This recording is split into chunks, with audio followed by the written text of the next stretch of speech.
नमस्कार दोस्तों, मैं लाल प्रताप सिंह लक्ष्य अकेडमी के यूट्यूब चैनल में आपका स्वागत अभिनंदन करता हूं। आज हम लोग का नया टॉपिक भारतीय इतिहास का पुनः महाजनपद काल के बारे में डिस्कशन करेंगे, उनको बारीकियों समझने की कोशिश करेंगे।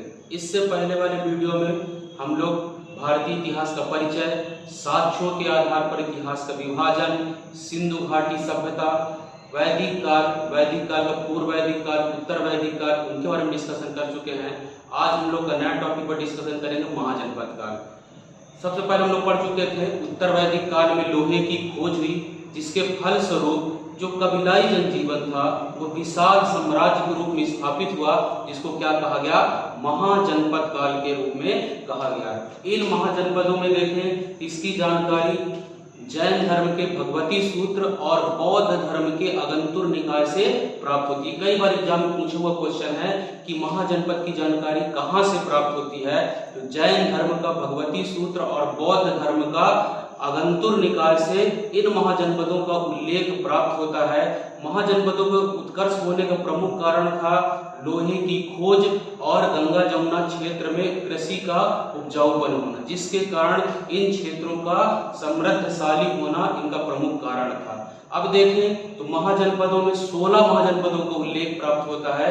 इन 16 महाजनपदों में देखें तो मगध सर्वश्रेष्ठ महाजनपद था। इसके अलावा देखें तो अंग के बाद वज्जी, कौशल, अवंतिका, कुरु, पंचाल और तक्षशिला, काशी इन प्रमुख महाजनपद थे, जिनमें देखें तो सबसे श्रेष्ठ महाजनपद था मगध। देखें आज का बिहार पटना क्षेत्र क्या कहलाता था, पहले का मगध कहलाता था, जिसकी राजधानी गिरिब्रज या गिरिराज कहलाती थी। इन महाजनपदों में देखें तो मगध में राजाओं का उत्कर्ष हुआ।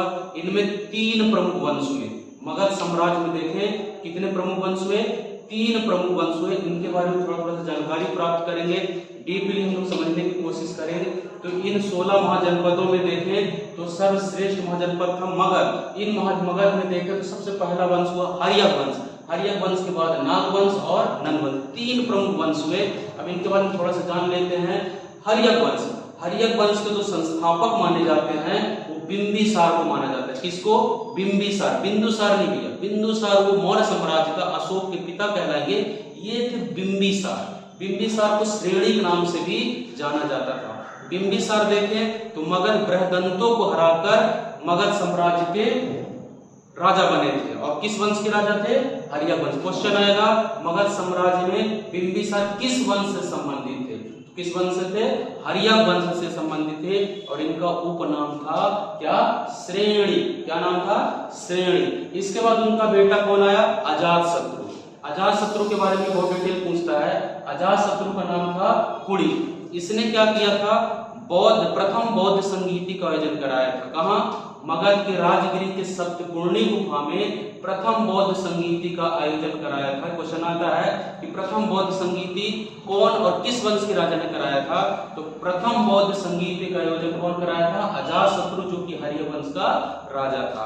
सप्तपूर्णी गुफा में राजगिरी में प्रथम बौद्ध संगीति का आयोजन किया गया था। ठीक है। इसके बाद उद्यन आता है। उद्यन को पाटलिपुत्र नगर की स्थापना के संस्थापक माना जाता है। क्वेश्चन आएगा कि पाटलिपुत्र नगर किसने बसाया था? तो उद्यन, जो कि हर्यक वंश का भी राजा था। इसके अलावा देखें इसने पाटलिपुत्र की स्थापना के साथ साथ पाटलिपुत्र को अपनी राजधानी भी बनाया। जैसे मगध पहले राजधानी क्या हुआ करती थी? मगध, राजगिरी। इसने क्या किया? पाटलिपुत्र नगर भी बसाया और अपनी क्या राजधानी भी बनाई थी। और हर्यक वंश के अंतिम राजा कहलाए नागदासक। ठीक है, बच्चे समझ लीजिएगा।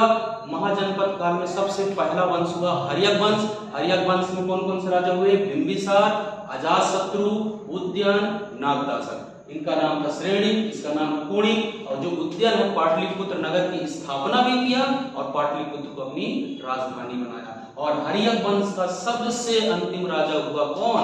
नागदासक। ठीक है। इसके बाद देखें तो मगध साम्राज्य में दूसरा वंश आया, कौन? नागवंश देखें तो नागवंश के संस्थापक शिशुनाग को माना जाता है। किसको माना जाता है? शिशुनाग को। इसने क्या किया था? पाटलिपुत्र के जगह में किसकी? वैशाली को अपनी राजधानी बनाया था। किसको? वैशाली। ठीक है। इसके बाद देखें तो काला अशोक, जिसको काकवर्ण के नाम से भी जाना जाता है, कई बार एग्जाम पूछा क्वेश्चन है काकवर्ण। देखें तो इसने भी पाटलिपुत्र को अपनी राजधानी बनाया पुनः। पहले इसके पिता ने वैशाली को राजधानी बनाया था, इसने क्या किया था, पाटलिपुत्र को पुनः अपनी राजधानी बनाया।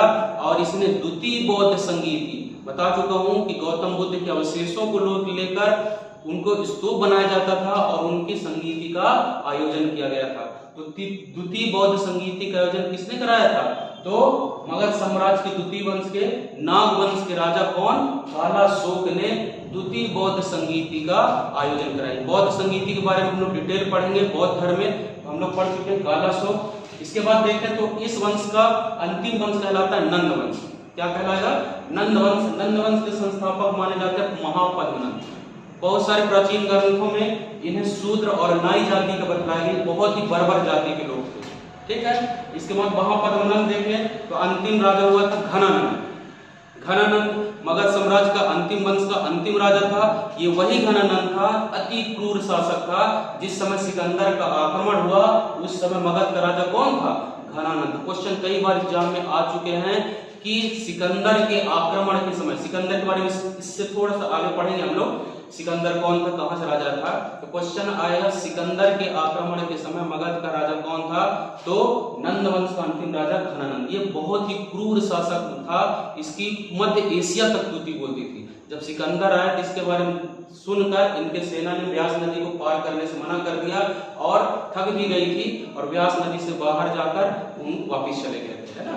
हम लोग क्या क्या पढ़े, सबसे पहले महाजनपद काल का परिचय, महाजनपद होता क्या था, कहां से आया। इसके बाद कितने महाजनपद थे, 16 महाजनपद। कहां से इसकी जानकारी प्राप्त होती है वो भी पढ़ लिए। जैन धर्म के भगवती सूत्र और बौद्ध धर्म के अगंतुर निकाय से 16 महाजनपदों में सबसे श्रेष्ठ महाजनपद कौन सा था, मगध था। उसके उत्कर्ष का कारण बता चुका हूं, लोहे की खोज और गंगा जमुना क्षेत्र जिसमें कृषि का उन्नत स्वरूप इनके मगध के उत्कर्ष का प्रमुख कारण था।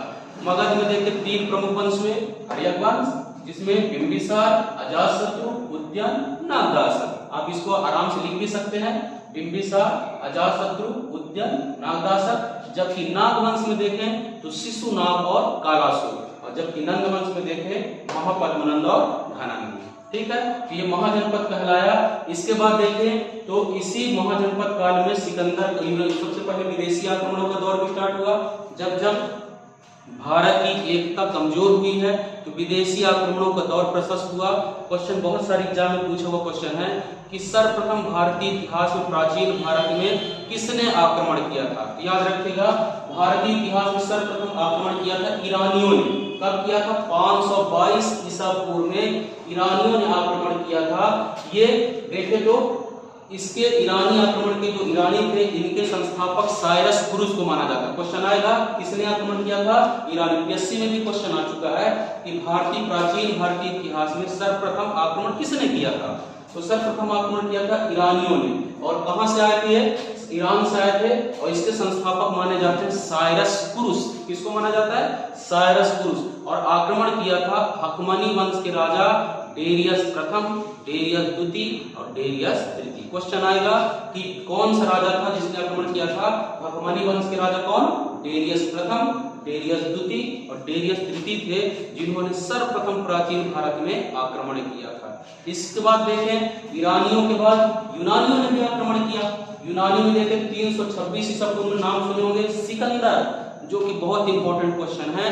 तो 326 ईसा पूर्व में यूनानी आक्रमणकारी किसने, सिकंदर। तो सिकंदर कहाँ का शासक था, यूनान प्रांत। याद रखिएगा, क्वेश्चन आता है कि सिकंदर कहाँ का शासक था, तो यूनान प्रांत के मकदूनिया का शासक था। कहाँ का था, यूनान प्रांत के मकदूनिया का शासक था। कब आक्रमण किया था, 326 ईसा पूर्व में। 1 साल आक्रमण किया, 325 में वापस चला गया था। देखें तो सिकंदर का परिचय थोड़ा देख लेते हैं। इसका जन्म हुआ था 300, कब हुआ था इसका, 356 ईसा पूर्व में इसका जन्म हुआ। यूनान प्रांत के मकदूनिया का शासक था। मेसिडोन फिलिप II का पुत्र था। क्वेश्चन इसके पिताजी के भी आ जाते हैं कि सिकंदर के पिता का नाम क्या था। तो सिकंदर के जो पिता का नाम था मेसिडोन फिलिप II। और कहां का शासक था, मकदूनिया, यूनान प्रांत के मकदूनिया का शासक था। और भारत में कब आक्रमण किया, 326 ईसा पूर्व में। सिकंदर के गुरु का नाम था अरस्तु। महान गुरुओं का क्रम देखें तो सिकंदर के गुरु थे अरस्तु, अरस्तु के गुरु थे प्लूटो और प्लूटो के गुरु थे सुकरात। ठीक है, ये गुरुओं का क्रम में पूछ सकता है कि सिकंदर के गुरु कौन थे, तो अरस्तु थे। ठीक है, तो सिकंदर ने आक्रमण किया। ठीक है, सिकंदर यूनान से आक्रमण करते करते सर्वप्रथम भारत में देखिए कहां आक्रमण किया था, तक्षशिला, आज का पाकिस्तान, पहले क्या कहलाता था, तक्षशिला। क्वेश्चन भी आता है कि विश्व का सर्वप्रथम विश्वविद्यालय कहाँ था, तो तक्षशिला में था, जो कि आज पाकिस्तान में है। और भारत का सबसे प्राचीन विश्वविद्यालय नालंदा, जो कि आज कहाँ है, बिहार में। तो सिकंदर सबसे पहले आक्रमण कहाँ किया, तक्षशिला में किया था। वहां का राजा था कौन, आम्भी। क्वेश्चन आ चुका है कि सिकंदर के आक्रमण के समय भारत के तक्षशिला में कौन शासक था, आम्भी। आम्भी उस समय शासक था। सिकंदर ने युद्ध नहीं किया बल्कि उसका स्वागत किया। ठीक है, तो तक्षशिला में सर्वप्रथम किसका सामना हुआ, आम्भी से, जिसने युद्ध न करके समर्पण कर दिया और उसका स्वागत किया और उसका हेल्प भी किया था। इसके बाद तक्षशिला के बाद सिकंदर आगे बढ़ा हस्ती। हस्ती देखते हैं तो हस्ती की राजधानी थी पुष्कलावती। यह छोटा सा प्रांत था जहां सिकंदर ने आक्रमण किया। वहां के राजाओं को 1 महीने तक घेरे रखा। बाद में राजा पराजित हुआ सिकंदर के हाथों और सिकंदर उस भूभाग को जीत लिया। तो सर्वप्रथम कहां आक्रमण किया, तक्षशिला। इसके बाद हस्ती, हस्ती के बाद असिकोनाई। कहां पहुंचा, असिकोनाई, जिसकी राजधानी थी अश्वक। वहां का राजा भी था अश्वक नाम से। तो असिकोनाई पहुंचा। वहां का राजा बहुत ईमानदार प्रतिष्ठित था, जिसके बाद मृत्यु के बाद वहां की महिलाओं ने भी सिकंदर से युद्ध किया। क्वेश्चन आता है कि कहां के शासक थे जिन्होंने सिकंदर से युद्ध किया, तो याद रखिए कहां, असिकोनाई के राजा की मृत्यु के बाद वहां की महिलाओं ने भी सिकंदर से युद्ध करना पड़ा था। ठीक है, तो सर्वप्रथम तक्षशिला पहुंचा, वहां का राजा आम्भी। हस्ती पहुंचा, उसकी राजधानी पुष्कलावती थी। इसके बाद असिकोनाई, वहां का अश्वक राजा था जिससे युद्ध हुआ। इसके बाद वहां की महिलाओं ने भी उससे क्या किया, युद्ध किया। इसके बाद पुरु पहुंचा, पोरस, आप लोग नाम सुने होंगे, है ना, पुरु पहुंचा। पुरु के राजा थे पोरस। वहां का राजा बहुत ही देशभक्त, ईमानदार था, जिसमें सिकंदर का आक्रमण हुआ। सिकंदर को बहुत ही संघर्ष करना पड़ा, परंतु उसके वीरता से प्रभावित होकर सिकंदर उसको क्या किया, छोड़ दिया और उसको बहुत सारे हाथी घोड़े वापस कर दिया। और उसकी याद में हम लोग पढ़ेंगे, पोरस की याद में बाद में निकैया, उसकी देशभक्ति से उसका देखे तो होकर क्या बसाया था, पोरस नाम का एक नगर बसाया था। ठीक है, तो पुरु के बाद पोरस पहुंचा। पोरस के बाद देखें तो उसकी सिकंदर की सेना जो थी वो मगध की ओर आगे बढ़ी। व्यास नदी आप लोग पढ़े होंगे, ऊपर जम्मू कश्मीर में सबसे पहले सिंधु नदी, रावी, झेलम, सतलज, व्यास। तो व्यास नदी तक उधर जीतते जीतते कहां तक आ गई थी, व्यास नदी। व्यास किसकी सहायक नदी है, सतलज नदी की सहायक नदी है। तो व्यास नदी तक पहुंच गई थी। वहां से मगध साम्राज्य स्टार्ट होता है। तो मगध का उस समय राजा कौन था, मगध का राजा कौन था, घनानंद। उस समय घनानंद का बहुत वर्चस्व था। बाद में बोलते सिकंदर की सेना थक भी गई थी और घनानंद के वर्चस्व को देखते वहां उसकी सिकंदर की सेना ने लड़ने से मना कर दिया और पुनः वापस चली गई। वापस जाते समय बेबीलोन में सिकंदर की 325 ईसा पूर्व में मृत्यु हो गई। ठीक है, तो क्वेश्चन आता है सिकंदर ने कितने नगर बसाए थे, सिकंदर ने 2 नगर बसाए। पोरस की याद में देखें निकैया और अपने घोड़े की याद में क्या चीज, भूकाफे बसाया था। 325 में उसकी मृत्यु हो गई। तो यह था सिकंदर, यूनानी आक्रमणकारी और ईरानी आक्रमणकारी। ईरानी में डेरियस प्रथम, डेरियस द्वितीय, डेरियस तृतीय। और यूनानी आक्रमणकारी में देखें तो सिकंदर प्रमुख राजा था, जिसने 326 ईसा पूर्व से 325 ईसा पूर्व तक भारत को युद्ध किया, लूटा और अपना पुनः प्रांत, यूनान प्रांत जाने की कोशिश कर रहा था, परंतु उसके बीच में ही कहां, बेबीलोन में उसकी मृत्यु हो गई थी। ठीक है, तो आज हम लोग का 3 टॉपिक कंप्लीट हो गया। इससे फर्स्ट वाले टॉपिक में देखे थे भारत की इतिहास का परिचय, सिंधु घाटी सभ्यता। दूसरे टॉपिक में हम लोग वीडियो बना चुके हैं, कौन सा, वैदिक काल। वैदिक काल में 2 पूर्व वैदिक काल, उत्तर वैदिक काल। इसके अलावा उत्तर वैदिक काल में लोहे की खोज के फलस्वरूप जो कबीलाई जनजीवन थे, विशाल साम्राज्य के रूप में व्यवस्थापित हुए साम्राज्य आगे बढ़ा, जिनको क्या कहा गया, महाजनपद काल। महाजनपद काल पर हम डिटेल पढ़ चुके हैं, एक एक टॉपिक। इतिहास को देखें तो रटने की जरूरत नहीं, लिंग किसान जैसे एक चैन की कड़ी होती है ना, उसको जोड़ने का काम करके उसी प्रकार एक लिंग के हिसाब से पढ़े तो आपको मिला। तो आज हम लोग महाजनपद काल पढ़ चुके हैं। नेक्स्ट वीडियो में हम लोग पढ़ेंगे मौर्य साम्राज्य। इसके बाद मौर्य साम्राज्य आगे आएंगे, मौर्य चंद्रगुप्त मौर्य, वही चाणक्य की सहायता से राजा बनेगा और मौर्य साम्राज्य की स्थापना करेगा। यही चंद्रगुप्त मौर्य बाद में नंदवंश के अंतिम राजा घनानंद को पराजित करके मौर्य साम्राज्य की स्थापना करेगा। तो अगले वाले वीडियो में हम लोग पढ़ेंगे मौर्य साम्राज्य, उनको बारीकियों समझने की कोशिश करेंगे। मेरा वीडियो अच्छा लगा हो तो आप लोग जरूर लाइक करें, सब्सक्राइब करें। धन्यवाद।